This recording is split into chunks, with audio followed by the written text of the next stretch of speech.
My name is Eleanor Grant, and I turned 66 today. I should have been blowing out candles with my son beside me, maybe remembering the years when his father and I would fuss over birthdays in this very dining room. Instead, I was sitting at the head of my own table, surrounded by neighbors, with a glass of champagne in my hand and a knot in my chest. It was supposed to be my celebration, but the woman standing next to my son made sure it was anything but. Vanessa, my daughter-in-law, tapped her glass with a spoon and smiled at the crowd. She leaned just close enough so her perfume hit my nose, sweet and sharp. And then she raised her voice. "To Eleanor," she said, her tone dripping with sugar. "May you find some kind of company in these last years of your life, because if it were up to me, you'd die alone." Laughter didn't follow. Instead, the room froze. A couple of my neighbors shifted uncomfortably, and one guest coughed into his napkin. My son's face drained of color, but he said nothing. I set my glass down carefully, though my hands trembled. My husband Richard had only been gone 6 months. He died believing his family would take care of me, believing his son's marriage would bring comfort, not cruelty. Sitting there, under the weight of my daughter-in-law's smirk, I felt the anger push through my grief like fire through dry wood. I looked straight at her and spoke clearly enough for everyone to hear. "You have 10 minutes, I said. My voice did not shake. 10 minutes to disappear from my house before you see what happens next." Her smile faltered. She glanced at Lucas, as if waiting for him to shield her, but he only stared at me, wide-eyed, silent. The clock on the wall ticked, and with each second my heart beat steadier, harder, like Richard himself was standing behind me. 6 months earlier, the house had felt like a tomb. After Richard passed, every corner echoed with his absence. The chair where he used to read the paper, the porch swing that creaked under his weight, the coffee cup he left in the sink the morning he didn't wake up. I wandered through those rooms like a ghost, unsure how to live without him. My son Lucas tried to be there for me at first. He visited often, but grief is heavy, and he had his own life to carry. Within a few weeks, his visits grew shorter. Then one evening, he introduced me to Vanessa. She was young, beautiful in a polished way that looked expensive, though Lucas said she'd grown up struggling. Her smile was bright, but her eyes flicked around my living room as if she were already measuring the space. She shook my hand warmly, and yet I felt a chill. Their relationship moved at a speed that left me reeling. By the end of the summer, they were married, not in the church Richard and I had dreamed of for our son, not with the family gathered, but at a small courthouse ceremony. Lucas came by afterward, still in his suit, and told me I'd have a new daughter-in-law living under my roof until they got on their feet. I remember nodding, trying to swallow the lump in my throat. I wanted my son to be happy. That's what Richard would have wanted too. But something about Vanessa's quick, fixed smile made my stomach tighten. At first, she played the part of the grateful newlywed. She brought flowers for the table and thanked me for every dinner I cooked. But her politeness was like a mask that slipped more each day. She began moving my husband's belongings into boxes without asking. She questioned the bills I paid and hinted that the house was too big for just me. Lucas brushed it off, saying she was only trying to help me manage things. I bit my tongue, but each night in the quiet, I whispered to Richard's photograph that something wasn't right. One evening, I overheard Vanessa on the phone in the hallway. She didn't know I was listening. Her voice was sharp, impatient. "Once the house is sold, we'll be set. He'll get over it. His mother can't hold on forever." My knees went weak, and I had to grip the banister to stay upright. It was clear then. Vanessa didn't see me as family. She saw me as an obstacle. I kept my silence, but I also kept my eyes open. Richard had been meticulous with his affairs. He'd told me once, during his illness, that he didn't want me to feel unprotected. At the time, I thought it was just a husband's worry. Now, those words came back like a lifeline. That night, standing alone in the hallway, I made a promise to myself. If Vanessa tried to strip me of my dignity, I would not go quietly. I would be ready. The birthday gathering should have been a simple affair. Cake, candles, a few neighbors who still stopped by to check on me. But under Vanessa's control, it turned into something far larger, something that felt less like a celebration and more like a stage. She insisted on planning everything. She ordered the food, arranged the decorations. She told me, in that clipped way of hers, that it would cheer me up.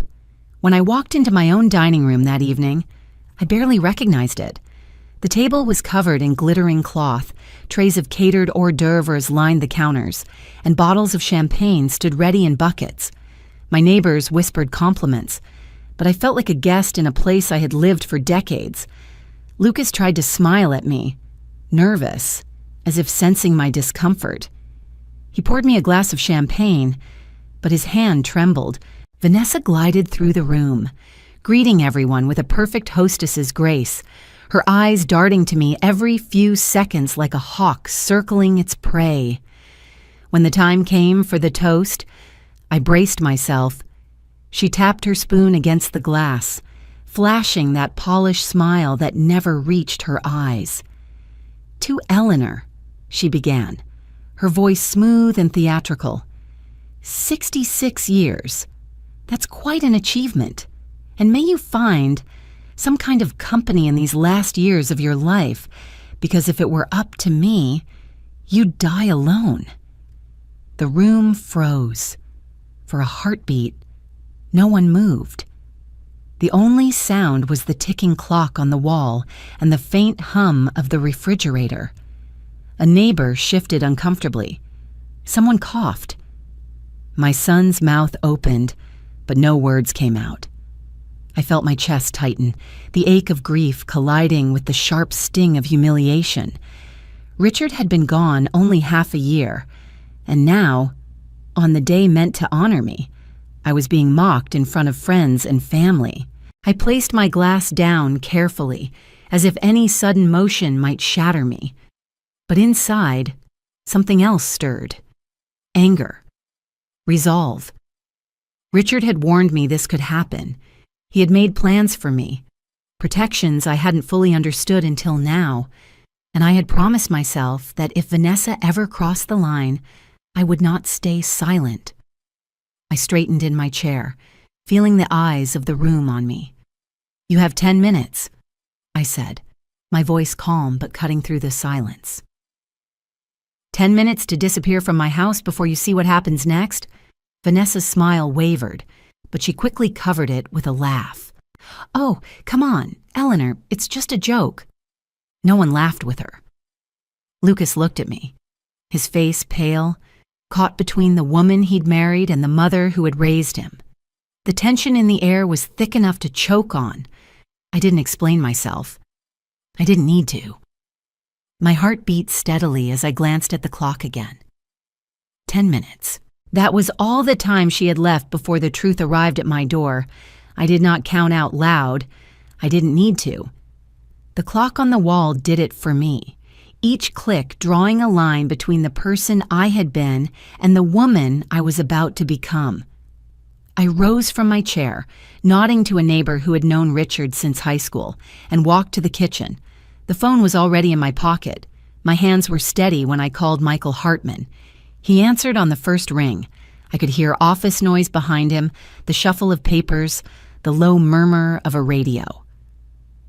"Eleanor," he said, not asking how I was because he knew better than to waste time when I used that tone.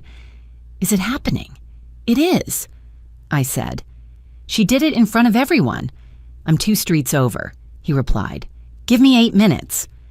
I set the phone beside the coffee maker and drew a breath so deep it hurt. 8 minutes.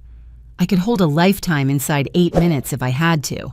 I filled a glass with water and drank half, letting the coolness wash away the heat in my cheeks. Then I went back into the dining room. Vanessa stood by the dessert table, laughing too loudly at something no one else found funny.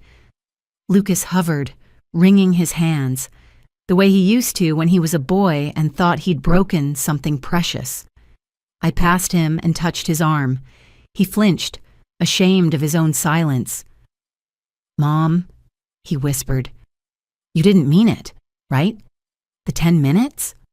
"I meant it," I said. "Stand with me or stand aside." He swallowed and looked at his shoes. The clock ticked again. The room had shifted. Conversations had thinned, replaced by a hush full of watching. Neighbors avoided Vanessa's eyes. A friend from church took my hand under the edge of the table and squeezed, a small, steadying pressure that felt like a prayer. 7 minutes. Vanessa approached me, all grin and gloss, as if we were actresses in a scene she could still control. "Eleanor, darling," she said, placing a hand on my shoulder. "Let's not make a spectacle. People might talk." "They already are," I said, and she snatched her hand back as if my skin had burned her. 5 minutes. I pictured Richard in his workshop, the careful way he measured wood, the way he doubled every knot in the rope swing he hung for Lucas. He had built our life with patience. That was the gift he left me, patience with a spine of steel. 3 minutes. The doorbell rang once, then again, firm and punctual. Vanessa glanced toward the foyer and laughed that brittle laugh.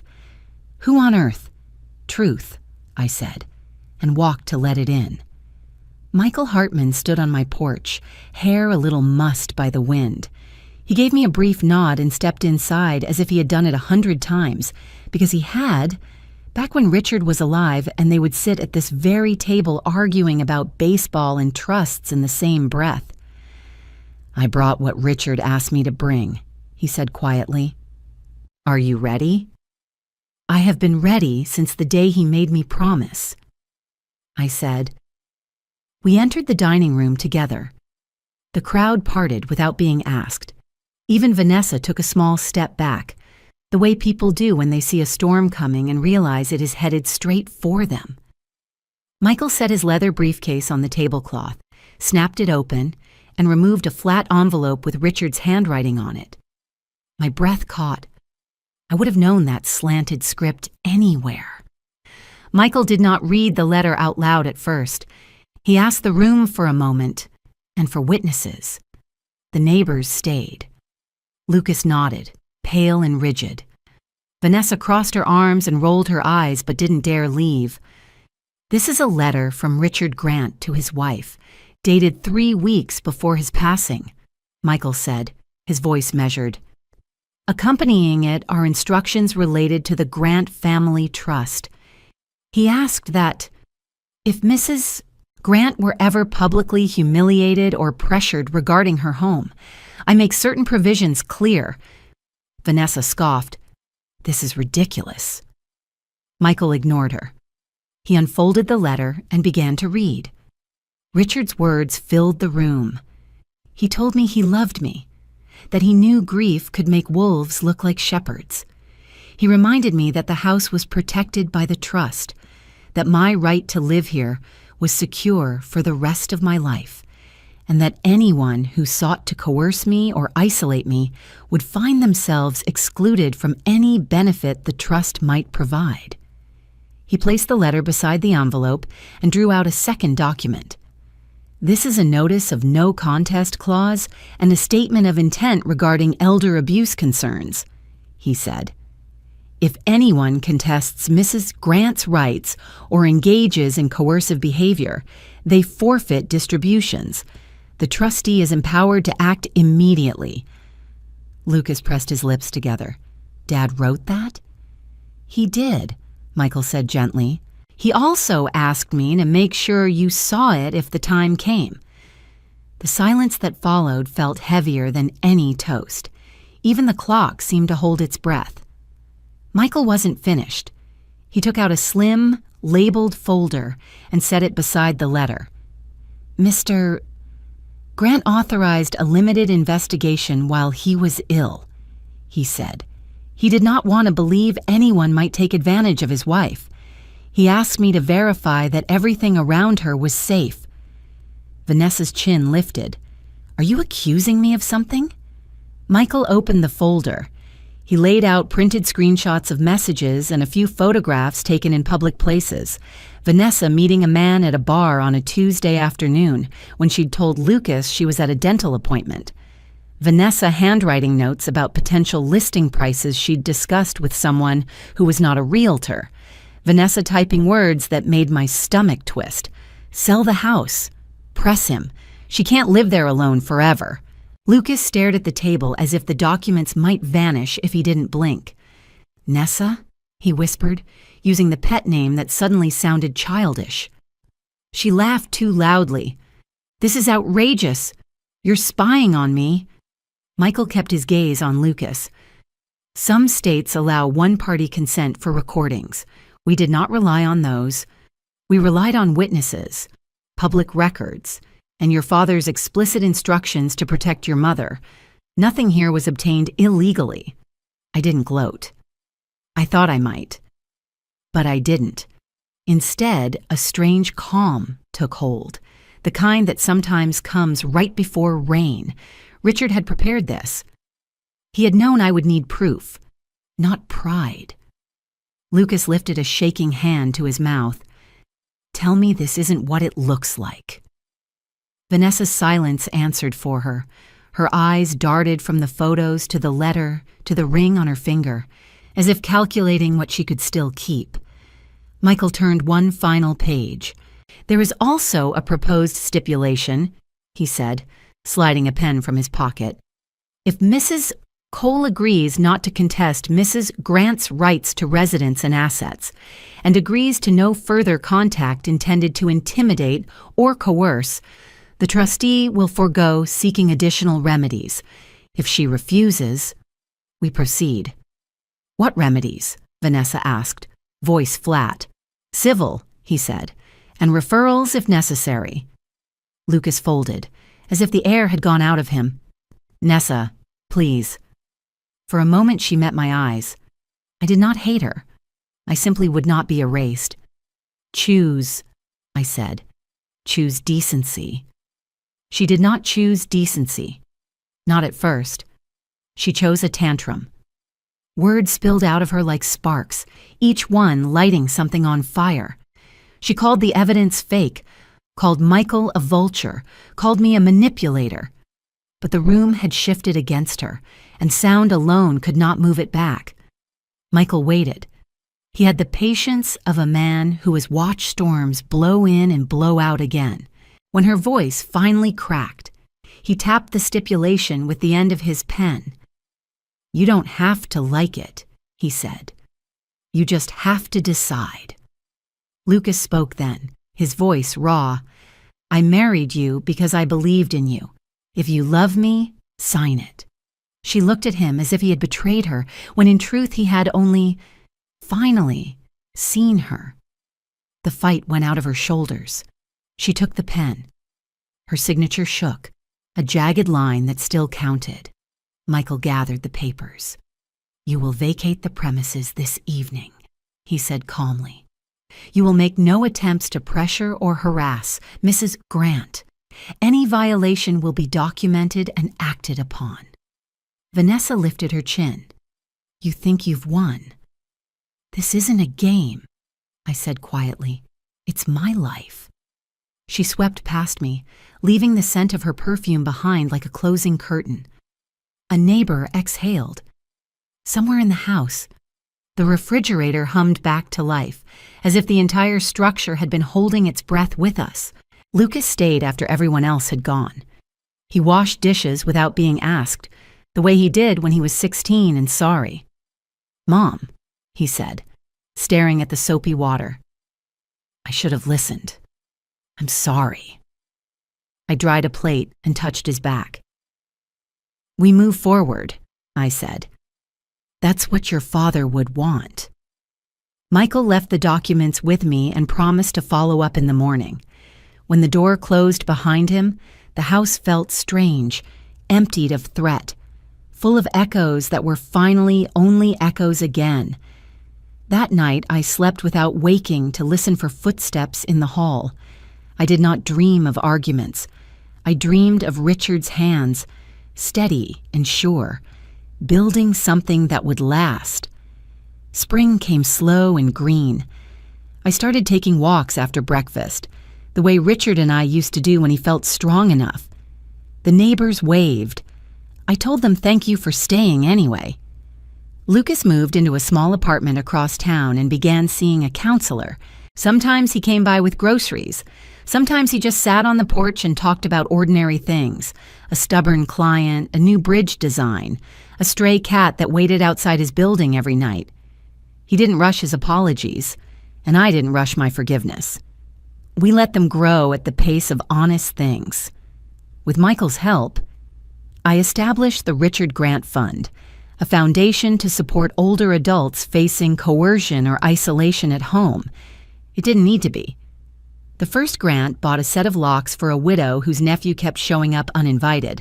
The second paid for a consultation with a social worker. The third covered a week of groceries for a man who had been too proud to ask. On the anniversary of Richard's passing, Lucas and I planted a dogwood tree in the backyard. We stood there in the soft light, listening to the slow thud of our own hearts. Grief did not leave. It changed shape. It learned to sit beside hope without choking it. Sometimes I think about Vanessa. I don't hate her. I picture her somewhere far from here, making different choices, or at least learning what comes of the bad ones. I wish her better teachers than greed and fear. On the night of my next birthday, I set a small cake on the table and lit a single candle. No speeches, no audience. I spoke to Richard in the quiet. "You kept your promises," I said. "I kept mine." Then I blew out the flame and opened the windows to let the cool air in, the house breathing with me like something alive. The porch smelled like rain after dusk.